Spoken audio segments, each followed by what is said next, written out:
कृषि कानूनों पर बने गतिरोध को समाप्त करने के लिए सुप्रीम कोर्ट ने एक कमेटी का गठन किया था। कुछ किसान संगठनों ने इस कमेटी पर भी आरोप लगाए थे।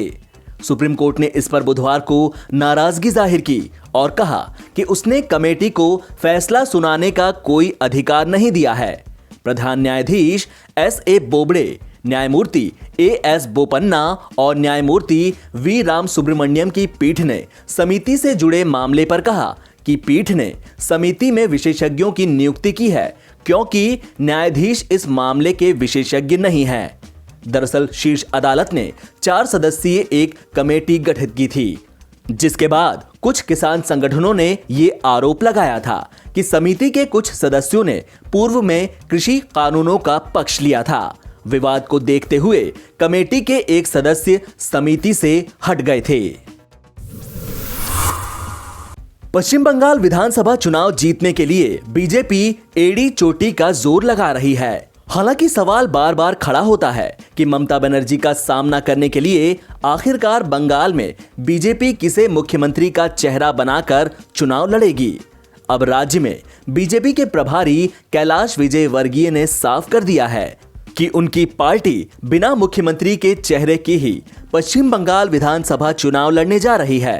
पश्चिम बंगाल में इसी साल अप्रैल या मई में विधानसभा चुनाव होने वाले हैं। कैलाश विजयवर्गीय ने कहा कि जहां बीजेपी की सरकार नहीं होती, वहां कभी भी मुख्यमंत्री का चेहरा नहीं होता।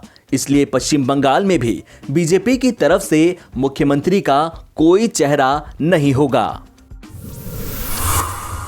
हाल ही में की गई एक स्टडी में वैज्ञानिकों ने पाया कि सांस संबंधी बीमारियों से ग्रसित मरीजों को गंध महसूस नहीं होना उनमें कोविड-19 की पहचान करने का संकेत भी हो सकता है। जर्नल केमिकल साइंसेज में 2 नए अंतर्राष्ट्रीय अध्ययनों के नतीजे प्रकाशित किए गए, जिनमें यह दावा किया गया है। उनमें कहा गया कि अक्सर कोविड-19 के मरीज गंध महसूस नहीं कर पाते और यह लक्षण लंबे समय तक देखने को मिल सकता है। डेनमार्क की आरहस यूनिवर्सिटी के अलेक्जेंडर विग फजेलस्टेड ने कहा, इससे यह पता चलता है कि इस लक्षण के बारे में अवगत होना कितना महत्वपूर्ण है, क्योंकि यह रोग का एकमात्र लक्षण हो सकता है। अनुसंधान में यह पाया गया कि सिर्फ आधे मरीजों की ही गंध महसूस करने की क्षमता 40 दिनों के बाद वापस आ सकी। उन्होंने कहा, यह अन्य वायरस संक्रमण वाले रोगों से इस रोग को अलग करता है और यह मरीजों के लिए लंबे समय के लिए समस्या पैदा करता है। पूर्व डेप्यूटी सीएम सचिन पायलट ने किसान आंदोलन को लेकर फिर केंद्र सरकार पर निशाना साधा। पायलट ने कहा कि किसान उग्र नहीं हो रहा है, वह इस सर्दी में भी शांति से अपनी बात को मनवाने का काम कर रहा है। पायलट ने कहा कि किसानों की मांग के सामने केंद्र सरकार को झुकना ही पड़ेगा। कोई किसान उग्र नहीं हो रहा है। किसान संयम से 2 महीने से इस कड़ाके की ठंड में अपनी बातों को मनवाने के लिए अपनी गुहार लगा रहे हैं। लगातार उनको बार बार वार्ता के लिए बुलाया जाता है और एक तरह से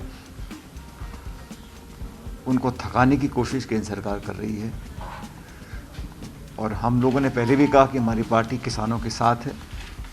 सुप्रीम कोर्ट ने जो निर्णय लिया, मैं उस पर टिप्पणी नहीं करना चाहता हूँ, लेकिन किसान संगठन और किसान उस समिति के गठन से संतुष्ट नहीं है। इस बात को उन्होंने कई मरतबा कहा है।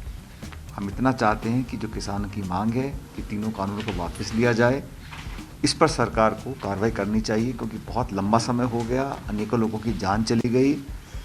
किसान अपना घर बार छोड़कर इस ठंड में खुले आसमान के नीचे दिल्ली की सरहद पर 2 महीने से बैठे और लगातार वार्ता की चर्चा हो रही है, लेकिन निष्कर्ष निकल कर नहीं आ पा रहा है। इसलिए हमें और कांग्रेस पार्टी, राहुल गांधी जी ने कल बड़ा स्पष्ट रूप से कहा कि किसानों की मांग के सामने केंद्र सरकार को झुकना पड़ेगा और मुझे लगता है कि सरकार को जिद छोड़ देनी चाहिए।